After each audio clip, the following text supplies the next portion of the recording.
পাঁচটি নাম রাজনীতির অন্দরে জোর খবর। 2026 বিধানসভা নির্বাচনে 5 জন টিকিট পেতে পারেন তৃণমূলের তরফে। সম্ভবতই 5 জনই মমতা বন্দ্যোপাধ্যায়ের তুরুপে তাস হতে চলেছেন। এবং বন্ধুরা, এই 5 জনের মধ্যে এমন একটি নাম, 5টি নামই খুব গুরুত্বপূর্ণ, তবে একটি নাম একেবারে চমকে দেওয়ার মতো। হয়তো আপনি, হ্যাঁ আপনাকেই বলছি, হয়তো আপনিও চান যে ইনি এবার বিধানসভা নির্বাচনে ভোটে লড়ুক এবং বিধায়ক হন। এটা হয়তো আপনিও চান বন্ধুরা। 1 2 3 4 5, 5টি নাম ধরে ধরে জানাবো আপনাদের। তার প্রথম নামটি হলো পার্থ ভৌমিক, জায়ান্ট কিলার যাকে বলা হয় রাজনীতির ময়দানে ব্যারাকপুর শিল্পাঞ্চলে। নৈহাটির 3 বারের বিধায়ক তিনি। 2024-এ সাংসদ হয়েছেন তিনি। কাকে হারিয়ে? কেন জায়ান্ট কিলার? হ্যাঁ, নৈহাটি ব্যারাকপুর শিল্পাঞ্চলের বেতাজ বাদশাহ অর্জুন সিংকে হারিয়ে। এক সময় তারা একই দলে ছিলেন, কিন্তু বিজেপিতে যাওয়ার পর সেই অর্জুন সিংকেই হারান।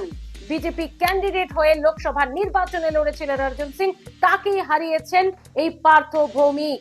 শুধুমাত্র নট আউট পার্থ ভৌমিক নন, 3 বারের বিধায়ক, 1বারের সাংসদ, রাজ্যের সেচ মন্ত্রী। এই মন্ত্রিত্বের মতো গুরুত্বপূর্ণ একটি মন্ত্রিত্ব তিনি সামলেছেন। শুধু তাই নয়, উত্তর 24 পরগনা এই রাজ্যের সব থেকে বড় জেলা এবং অন্যতম জেলা, এবং বলা হয়ে থাকে এই জেলায় নির্ধারণ করে দেয় যে কার্যত গদিতে বসবে কে, রাজ্য শাসন করবে কে, রাজ্য সরকার হবে কোন দল সরকার গড়বে। কারণ সব থেকে বেশি বিধানসভা এই উত্তর 24 পরগনায়। সেই উত্তর 24 পরগনাতে তিনি সংগঠনের গুরুত্বপূর্ণ দায়িত্ব সামলেছেন, এখনো সামলাচ্ছেন। এবার লোকসভা তো হয়েছে, এবার সম্ভবত তাকে টিকিট দেওয়া হবে বিধানসভাতেও। বিধায়ক পদের জন্য লড়তে পারেন পার্থ ভৌমিক। দ্বিতীয় নাম কে? মিতালি বাগ। হ্যাঁ, আরামবাগের মিতালি বাগ। তরুণ প্রজন্মদের মধ্যেও খানিকটা বলা যেতে পারে তিনিও অন্যতম। সেই মিতালি বাগ কখন প্রথম তৃণমূলের চোখে পড়লো? মিতালি বাগ অপরূপা পোদ্দারের বিকল্প হিসেবে। অপরূপা পোদ্দার নামটা নিশ্চয়ই মনে আছে। 14 এবং 19-এ আরামবাগের সাংসদ হয়েছিলেন অপরূপা পোদ্দার। কিন্তু তারপর 19-এর পরে দেখা গেল কিছুটা সময় দলের সঙ্গে একটা বিশাল টানাপোড়েন শুরু হয়ে যায়, নানান বিতর্কিত বিষয় তৈরি হয়। তখনই দল খুঁজছিল একজন ভালো মুখ, একজন মহিলাকে যিনি আরামবাগের চেনা মুখ এবং সংগঠনটাও বোঝেন, এবং যে সমস্ত টানাপোড়েন চলছিল সেগুলো মিটিয়ে দিয়ে তিনি স্বচ্ছ ভাবমূর্তি রাখতে পারেন।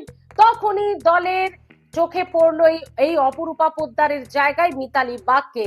মিতালি বাগ তার ভরসাও রাখলেন দলের।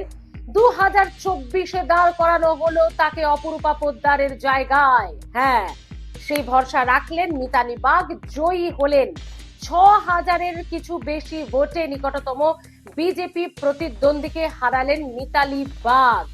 এবার সম্ভবত সেই মিতালি বাগকে সাংসদের পর, লোকসভার পর, এবার বিধায়কের জন্য বিধানসভাতেও টিকিট দিতে চলেছে তৃণমূল কংগ্রেস। কারণ তিনি সংগঠনটা খুব ভালো মতো করছেন বলেই খবর দলের কাছে।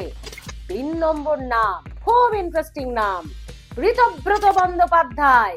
একসময় তিনি সিপিএম এ ছিলেন, সিপিএম এর চেনা মুখ ছিলেন, ইয়াং ব্রিগেডের মধ্যে অন্যতম ছিলেন, এবং তারপরে তৃণমূলে এলেন এবং দায়িত্বভার গ্রহণ করলেন।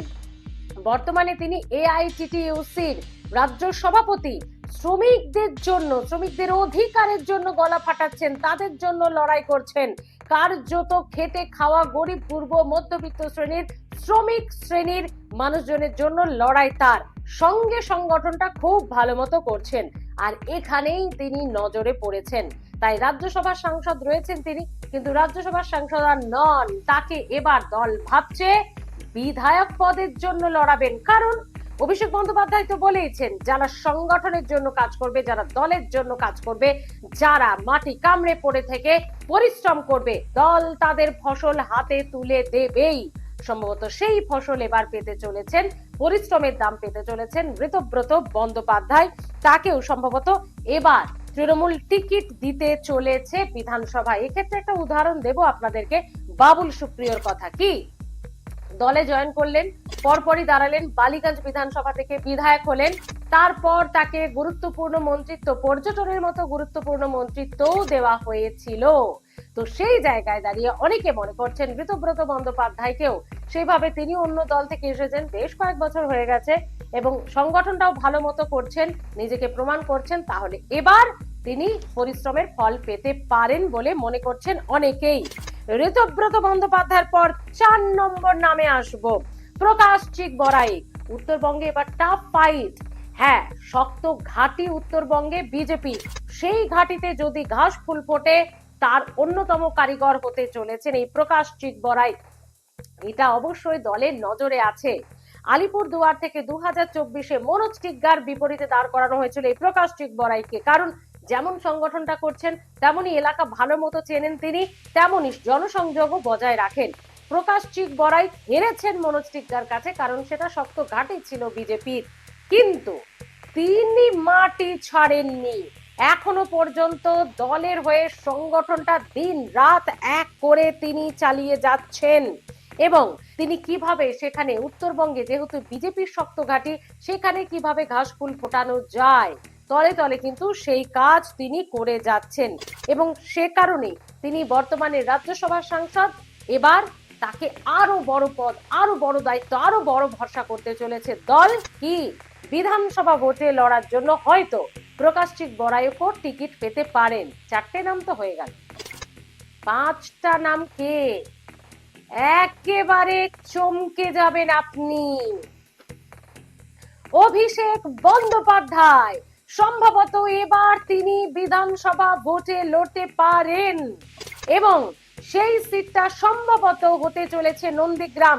কেন এই বিষয়টি উঠে এলো? অভিষেক বন্দ্যোপাধ্যায় নিয়ে নিশ্চয়ই আপনাদেরকে আর নতুন করে কিছু বলতে হবে না, তিনি কি, বর্তমানে তার কি অবস্থা, কি শুধু শুধু আপনাদের সময় নষ্ট করব। কেন উঠে এলো এইটা বলি। তিনি নন্দীগ্রামে খুব রিসেন্ট সেবাশ্রয়ের সূচনা পর্বে গিয়েছিলেন পরিদর্শনে, আপনারা জানেন। সেখানেই যুবদের সাথে কথা বলছিলেন, তিনি তো খুব ভালো জনসংযোগ করেন। তখনই সেখানকার যুবদের তরফ থেকে একটা দাবি ওঠে যে দাদা, আপনাকে এবার বিধানসভায় দাঁড়াতে হবে, লড়তে হবে। কোথায়? নন্দীগ্রামে। তখন তিনি সেই যুবদের ভরসা দেন, তোমাদের মতো যুবরা যদি পাশে থাকে আমি লড়াইয়ে প্রস্তুত। তখন থেকেই জোর জল্পনা, তাহলে কি এবার শুভেন্দু অধিকারীর বিরুদ্ধে টাফ ফাইট দিতে নন্দীগ্রামে বিধানসভা নির্বাচনে লড়বেন অভিষেক বন্দ্যোপাধ্যায়। তার কাছে লড়াটা নতুন কিছু নয়, ডায়মন্ড হারবারে তিনি মডেল তৈরি করে ফেলেছেন, মানুষের পালস তিনি বুঝে গেছেন। রাজনীতিটা একেবারে মাটিতে থেকে তিনি বড় হওয়ার থেকে দেখছেন বাড়িতে। তো সেই জায়গায় দাঁড়িয়ে অভিষেক বন্দ্যোপাধ্যায় সম্পর্কে নতুন কিছু বলার বা তার শেখার নেই একদম। নন্দীগ্রামে সেবাশ্রয়ের সূচনা পর্ব থেকেই দাবিটা ওঠে, তখন থেকেই জোর জল্পনা। যখন তিনি যুবদের বললেন যে তিনি যুবদের পাশে পেলে লড়াই প্রস্তুত, তার মানে কি সত্যি নন্দীগ্রামে এবার তিনি লড়বেন শুভেন্দু অধিকারীর বিরুদ্ধে? একটা জবাব দেওয়ার কথা কি তিনি ভাবছেন? কারণ শুভেন্দু অধিকারী বারবার বলছেন মমতা বন্দ্যোপাধ্যায়ের গড়ে ঢুকে হারাবো তাকে, আমি না হারালেও আমার কোনো প্রার্থী বিজেপি কেউ হারাবে, যেখানে দাঁড়াবেন সেখানে হারাবো। তার মানে কি এটা উল্টে জবাব দিতে চাইছেন অভিষেক বন্দ্যোপাধ্যায়? তার গড়ে ঢুকেই তিনি হারিয়ে দিয়ে একটা জবাব দেবেন, একটা টাফ ফাইট দিয়ে একটা জবাব দেবেন শুভেন্দুকে? সময় বলবে। তবে এই 5টি নাম বন্ধুরা ইতিমধ্যেই কিন্তু জোর জল্পনায় রয়েছে। দেখুন, 2026 বিধানসভা নির্বাচন দারুণ একটা টাফ ফাইট হতে চলেছে। কি হবে কেউ জানে না। বিজেপি বলছে তারা 90টিতে এগিয়ে, তারা এবার সরকার গঠন করবে 5 থেকে 6% ভোট যদি তারা এক্সট্রা পায়, কারণ তারা সমীক্ষায় দেখেছে 39% ভোট বিজেপির দখলে। এদিকে তৃণমূল বলছে তারা 250 ছাপিয়ে যাবে, এমনটা তারা সংগঠন এবং জনসংযোগে বুঝতে পারছেন। তার মানে কি হবে বন্ধুরা? একজন বলছে 150 ছাড়িয়ে যাব, একজন বলছে 250 ছাড়িয়ে যাব। মানে হাড্ডাহাড্ডির লড়াই, কিন্তু প্রার্থী নির্বাচনটা খুব ভাইটাল পয়েন্ট। আর এটা খুব সমীচীন ভাবে, খুব বুদ্ধি দিয়ে, খুব স্ট্র্যাটেজিক্যালি করবেন কে? মুখ্যমন্ত্রী তথা তৃণমূল সুপ্রিমো মমতা বন্দ্যোপাধ্যায়। তিনি তো শেষ কথা বলেন। এই 5 জন যারা অনেকেই সাংসদ, এই 5 জন তৃণমূল কংগ্রেসের বিধানসভা নির্বাচনে বিধায়ক হয়ে লড়বেন কিনা সে কথা তৃণমূল সুপ্রিমোই একেবারে ফাইনাল করবেন। কিন্তু রাজনীতির অলিন্দে বিধানসভা নির্বাচন এখনো ঘোষণা হয়নি। যেভাবে জোর প্রস্তুতি চলছে দলগুলির অন্দরে, সেভাবেই জোর জল্পনা এই 5 জন এবার আরো গুরুত্বপূর্ণ পদে, আরো গুরুত্বপূর্ণ দায়িত্বে দলের ভরসাযোগ্য হয়ে নামতে চলেছেন বিধানসভা নির্বাচন 2026-এ। অবশ্যই জানাবেন 5টি নাম কিভাবে দেখছেন আপনারা, তারা বিধায়ক পদের জন্য যদি লড়েন। জানাতে ভুলবেন না। ভালো থাকবেন।